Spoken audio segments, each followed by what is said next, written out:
होता है ये कि मूवी ले लिया कुछ भी कर लिया उसने तो नेक्स्ट डे से वापस, क्योंकि बेरोजगारी का प्रेशर बहुत ज़्यादा था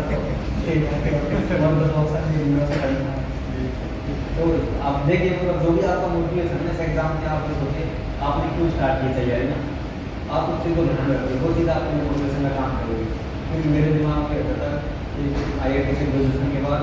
मेरे बहुत सारे दोस्त 2-3 साल में अच्छा पैकेज रख गए, करोड़ों रुपये कमा लिए, तो मैंने यार अभी बेरोजगारी तैयारी कर रहा हूँ। तो जब इस पर सोशल मीडिया में कभी मुझसे बात होती है तो वो मोटिवेशन मिलता था कि यार, क्योंकि मुझे पता है जब मेरा सिलेक्शन हो जाएगा तो सारी चीज़ें कंपनसेट हो जाएगी, उससे आगे निकल जाऊँगा।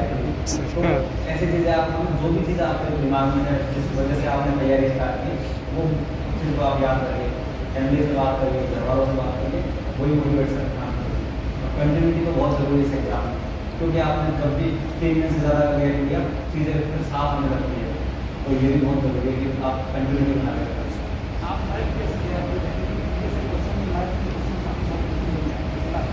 मैथ का मैंने स्पेशली मैं बताऊँ तो मैंने क्लासेज यूट्यूब पर मिल जाती है, क्लासेज नहीं की थी मैंने उसमें, बट मेरा यह था कि मैथ का मतलब इंटरेस्ट था, मुझे इतना था कि जो भी चीज़ मुझे प्लेस सर्च करना होता तो मैं गूगल पर सर्च करता था, तो आसपास की चीज़ें जूम कर करके देखता अच्छा यहाँ ये है, तो वो अच्छे से तैयार हो गई मेरी चीज़ें, और जो चीज़ करंट में न्यूज़ में चल रही है वही चीज़ें पूछी जाती है कि भाई जैसे आप आगे देख लीजिए, जैसे रसिया यूक्रेन में इस बार न्यूज़ पे लास्ट टाइम में इस बार करते हैं 2 क्वेश्चन आए, तो आप उस चीज़ से तैयार रखिए कि क्या चीज़ न्यूज़ में है, कौन सा प्लेस न्यूज़ में है, क्योंकि उसमें स्पेसिफिक लिखा हुआ है। सबसे पहले कई बार ऐसे सिटी का नाम पूछ रहे थे, जैसे मज़ार सारी अफगानिस्तान में पूछ रखा है ना, तो कौन सी सीट, जैसे कोई भी सिटी जैसे इराक सीरिया में कोई सिटी, तो जो देश जहाँ का पटक चल रही है, सिविल वॉर चल रहा है, वहाँ वो सिटी को बहुत ज़्यादा न्यूज़ में है, तो पूछ सकते हैं। यूक्रेन में जैसे कि खार्किव ये सब सेवास्टोपोल, तो वो सिटी बहुत इंपॉर्टेंट है, तो वो आप न्यूज़ में पढ़ते रहते हैं, तो आप देख लीजिए इससे कोई नदी तो गुजर रही है यहाँ से आसपास से, यूक्रेन पूरा देश गुजर था, तो यहाँ कौन कौन सी इंडस्ट्री है, कौन कौन से माउंटेन है, कौन से रिवर निकल रही है, तो आप ऐसे तैयार कर सकते हैं। तो गूगल में तैयार कर सकते हैं, दूसरा जो मैप आता है, वर्ल्ड मैप आता है, इंडिया में आता है, वो आप तैयार करिए। तो पहाड़, नदियाँ, सिटी जो ना और भी जो इन्विटेशन हो सके तो थी हो सके इसलिए आप उसके अकॉर्डिंग तैयार कर सकते हैं। रेगिस्तान की नदी के द्वारा तो प्रेफर करते हैं।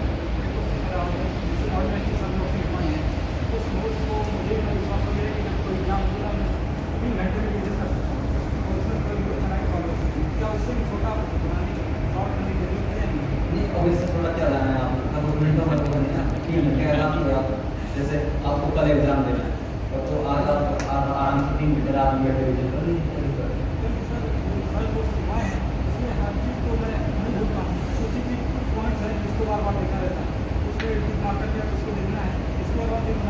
बिल्कुल, जो पॉइंट आपको लगता है ना ये ऐसा है कि मैं बार बार भूल जाता हूँ या फिर मुझे बाकी चीज़ें तो पता है पर ध्यान नहीं कंफ्यूजन होता है, तो आप उसी चीज़ को बार बार देखिए। ये शॉर्ट नोट्स का पता है जहाँ आपको कंफ्यूजन है, जो चीज़ें आपको बहुत अच्छे से क्लियर है, एकदम फ्लो में हाँ उनको आप छोड़ दीजिए शॉर्ट नोट्स ना, जहाँ आपको कंफ्यूजन है, जो चीज़ें आप बार बार रिविजन करने वाले भूल जा रहे हैं उनको आप फोकस करके लिखिए शॉर्ट नोट, तो वहाँ से रिविजन हो जाएगा आपका।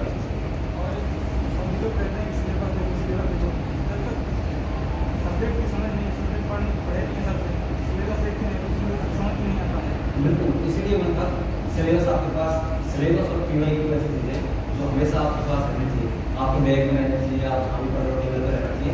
जब भी आपको दिक्कत है, कोई चीज़ समझ नहीं आ रही ना, क्या ये टॉपिक में क्या पढ़ूँ, तो PY को चलिए, क्या पहले किस टाइप के क्वेश्चन पूछ सके हैं प्री से,